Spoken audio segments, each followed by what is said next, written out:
Hi, today I want to tell you something about recurrent neural networks. And recurrent neural networks are the first real deep learning algorithm we are touching in this course.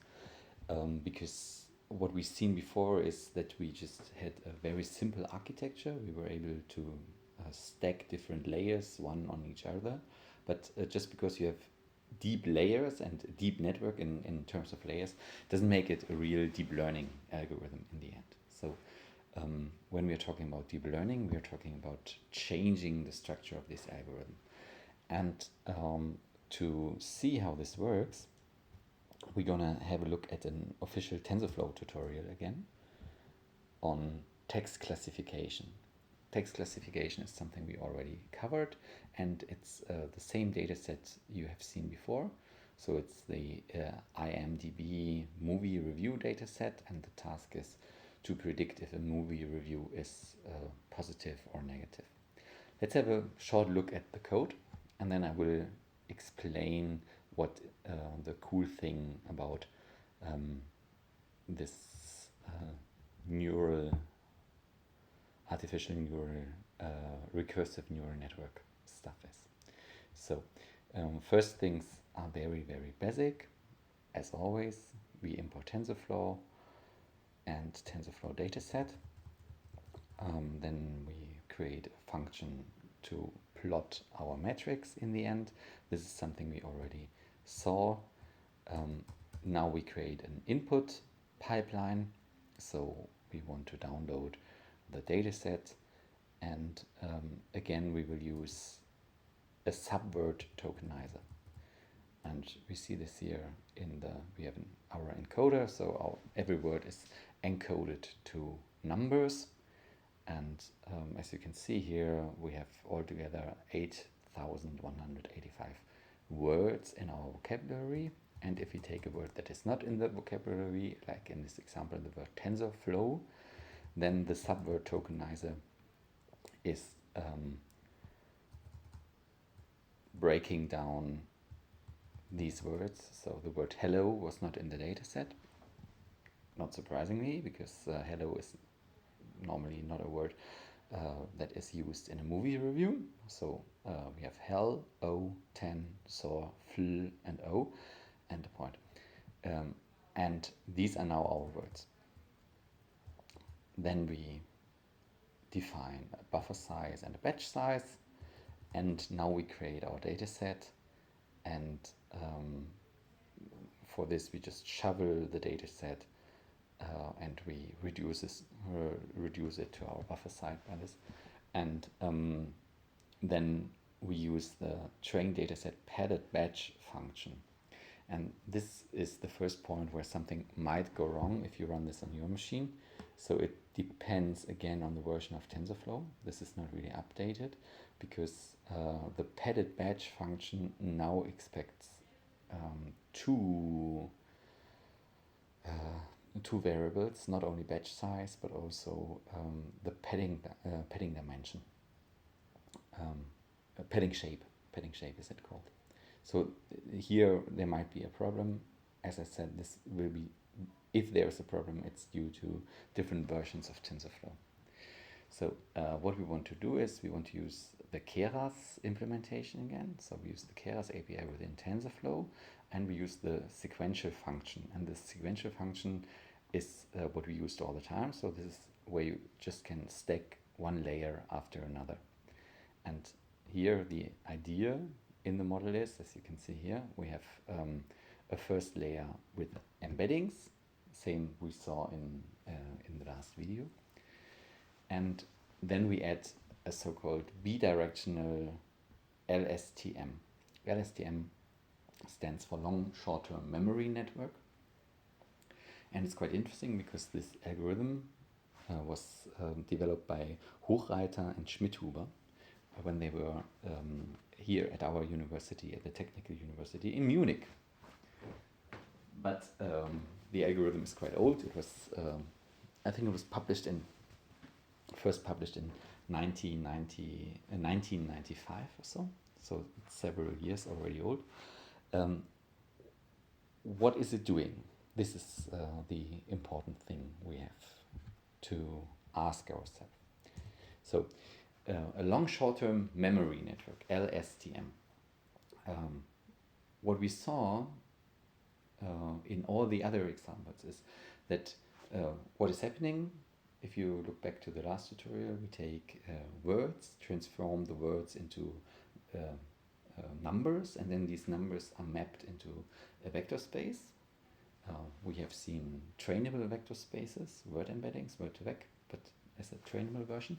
So now every word has a representation of the dimension of this vector space. So let's say 65 or whatever inputs in this vector. And normally then every word in a sentence is taken together if you want to classify this sentence. And what the LSTM now does is, the first idea is you enter the data in a sequence. So you enter the first word first, then the second word, the third word, and so on and so on. And why are you doing this? The idea behind this is that what you want to achieve is that your computer algorithm is capable in learning the context of the other words. How can this function? It's quite complicated, but we can look at some details later on. So the idea is that we take a different architecture. So we take the first word, and then normally in the architectures we have seen, the signal of a neuron is always passed from the neuron only to the neurons on the next layer. But in a long short-term memory network, the signal of the neuron is passed in a feedback loop as its own input. And this only makes sense if you do it over time. So there is a connection from the output of our neuron. In this case, we then don't call it neuron anymore because it's a little bit complicated. You need different neurons, and we call it an LSTM cell. So there is an output from this LSTM cell that goes back into the input. And this means the next time, when the next word comes, you have two inputs. You have the input of the word embedding of the first word, and then you have the input of the output of the previous word. And this this is why it's called a recurrent neural network. And in the case of an LSTM, a long short-term memory network, we have two additional gates in this cell. And one gate is tweaking the amount of the signal of the last word, and the other gate is implying a kind of decay, so that the signal gets weaker and weaker and weaker, and both the decay and the initial amount are trained on the fly while training the neural network. So this is the basic idea around this. The idea is you have this feedback function, and for the second word you have still some signal from the last word, and for the third word then you have a signal of the first and the second word still altering the original signal from the word embeddings of the third word. And the cool thing about this deep learning stuff is that all these parameters, like what is the decay, what is the initial strength of the feedback loop, all these parameters are trained just by normal training of the neural network. So it's if you really try to paint the architecture of an LSTM, it's that you are using different neurons, but the neurons are very similar to the neurons we already saw in neural networks. So what we're using there, if you want to go into the detail, there's this good book by O'Reilly, this deep learning textbook.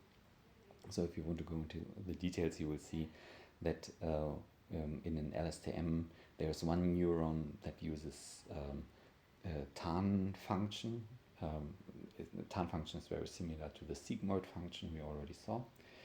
but the point is that it has values from -1 to 1, and therefore you can use this to increase a decay in the signal. But despite it is a very, very brilliant idea what Hochreiter and Schmidhuber did there, it's the architecture is still based on the same structural elements we have seen in neural networks. So let's have a look at the code again.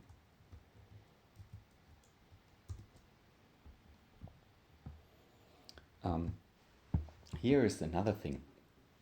So we have our model with the embedding layers, and then we have here our LSTM layer, and the LSTM layer is integrated into the Keras layer's bidirectional function. As I just explained, in an LSTM, you enter the words in the order word by word. So when you come up with, let's say, the fifth word, the computer has already remembered the meanings of the first 4 words, for example. It makes a lot of sense to turn this process around, to have a second LSTM layer that is that gets the same words but in the opposite direction. So you start with the last word and go back until you come to the beginning. And the intuition behind this is that the meaning of a word might change in regards to the word that come after this word. So, and a bidirectional LSTM is nothing else but 2 LSTM layers that are then concentrated. And this is done here in the dense layer, and then we have a last dense layer with just 1 neuron to make our 0 or 1 prediction positive or negative. So then we compile the model, we train the model, and this is the part where I had serious issues, and probably you might run into issues here too. I think it is a bug within TensorFlow, the new version of TensorFlow, because here at this point the embedding layer gives us an output of 3 dimensions, and this is correct because we have the vocabulary side 8,000 something, we have the dimension of the neurons of our LSTM, it's 64, and the 3rd dimension is the batch size. And it normally you don't have to specify this because it's made on the fly by batching all this stuff. But when I ran it, I got an error here because the LSTM expected 4-dimensional inputs, so the shapes don't work together, and I really think this is a bug in TensorFlow. So you might try to find out what is happening there. I was not able to solve this problem today. I think best thing would be to downgrade my TensorFlow version again, or to upgrade it to nightly builds or whatever, or to look at Stack Overflow, what is going on there. But this seems, in my opinion, this is a real bug, because I even tried it in the Google Colab setting directly here on the TensorFlow homepage, and it didn't work either. So I think it is a bug, but probably it will be solved very soon. So then the model is compiled. So this just means we add our cost function. Here it's binary cross entropy cross function, and then we have our optimizer. Again, it's Adam optimizer, and we want to take the accuracy as a matrix. Okay, then the model is trained. Everything very easy. 10 epochs. We have validation data and validation steps. Here you see the output of the model, and then we can print our loss and our accuracy. So the test loss here is 0.4 something, and the accuracy is 85%, which is quite okay. Okay, then Next thing, this is what is done here is um,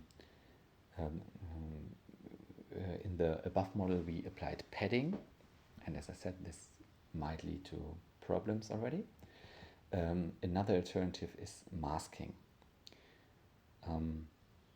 The problem with padded data is if you just do padding without masking, then your model might learn or might try to learn something from the words that are padded in the end. So if you have a sentence that is only 5 words, but you have other sentences that are 15 words, you have to use padding because TensorFlow expects all the tensors to have the same dimension. So we added padding, meaning we added zeros for the words that are not existing, but we don't want to use computational power on these non-existing words, and it might even be that the computer learns something from the padding that is not supposed to do. So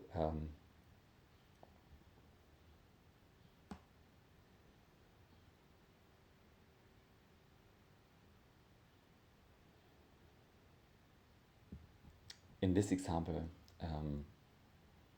they don't use masking, but they say, well, if we see what is the effect of padding, it's very little, and therefore we don't have to do it in this point. Okay.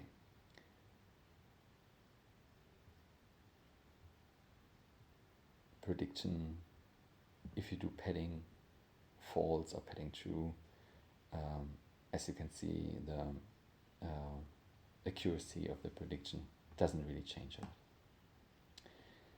Then we have the graphs, and again we have the point that the validation accuracy is not really evolving after several epochs, and the same is true with the loss. The validation loss goes down but then goes up again, so we are already in the area of overfitting. Next thing you can do, you can stack 2 or more LSTM layers to make the model better. In this case we stack 2 bidirectional LSTM layers, one on each other. But if you want to stack LSTM layers, you have to enter the parameter return sequences true, because otherwise the LSTM is just reporting the last state of what is learned after all the words have been passed through from one sentence through the whole LSTM cell. But the next LSTM cell expects a sequence again, so what you have to do is set the parameter return sequences to true. Nothing else changes here in this model. We compile it again, and we have our history, and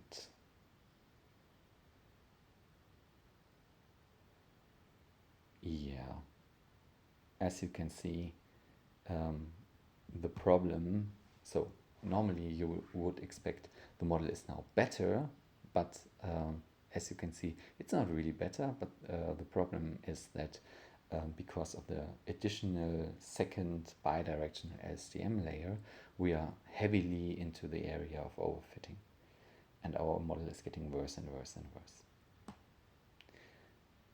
So this gives you an idea about recurrent neural networks. There's a lot of resources in the internet for this. I will link some stuff, some conceptual stuff where you can have a look at the architecture of LSTMs and so on. And hopefully you can manage to run the code in the tutorial. I really think there's a TensorFlow bug going on, but as always, it's very important that you try to get hands on it, and that you try to learn how to deal with these kinds of bugs, because it happens really all the time. Applied deep learning is very demanding in this setting, because we are trying to do things that are really very, very new and on the edge of what is done at the Google laboratories and so on. So it's unfortunately something we really have to deal with, and I hope you're not frustrated by this. check out this video, go carefully through the code, even if it does not work on your machine, and we will see if we can fix the bug. And if you have ideas how to fix the bug, or if you see the bug doesn't challenge your implementation of it anymore, there is no bug, please report this in the forum, and let's have a discussion there and see what we can do to get this running. Okay, thank you.